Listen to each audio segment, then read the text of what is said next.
By late 1799, France was bleeding from years of revolution, war, and political chaos. The Directory, a five-member executive body, was widely seen as weak, corrupt, and unable to provide stability. The nation was desperate for strong leadership. Into this power vacuum stepped Napoleon Bonaparte, a celebrated general widely admired for his military victories, but hungry for political control. Napoleon didn't seize power by force alone. He was a master strategist who understood the complex political landscape. Working closely with Emmanuel Joseph Sieyès, one of the key directors who wanted to reshape the government but lacked popular support, Napoleon plotted a coup. The plan hinged on convincing key Directory members to resign peacefully, ensuring a smooth transition that avoided widespread bloodshed.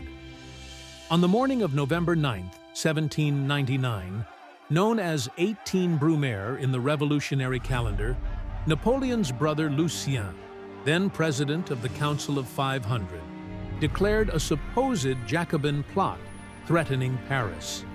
Using this false alarm, Lucien persuaded the legislative bodies to relocate from Paris to the Château de Saint-Cloud, under the pretext of safety.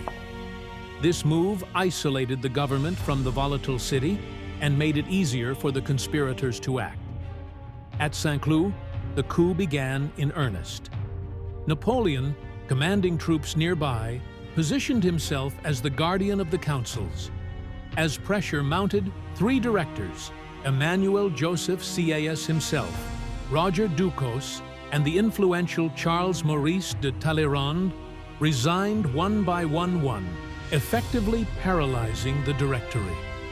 With just two directors left, Louis-Jérôme Goyer and Jean-François Auguste Moulin, opposition persisted, but it was short-lived.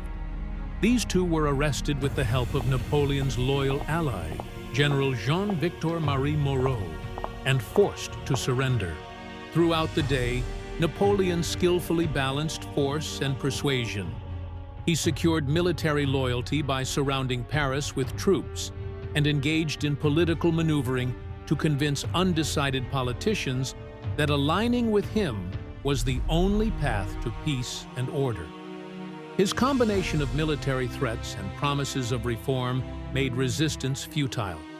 Thus, without widespread violence, the five-man Directory was dismantled. The councils of ancients and 500 were compelled to dissolve the old government and establish a new one, the consulate, where Napoleon was named first consul, holding near dictatorial power under the guise of republicanism.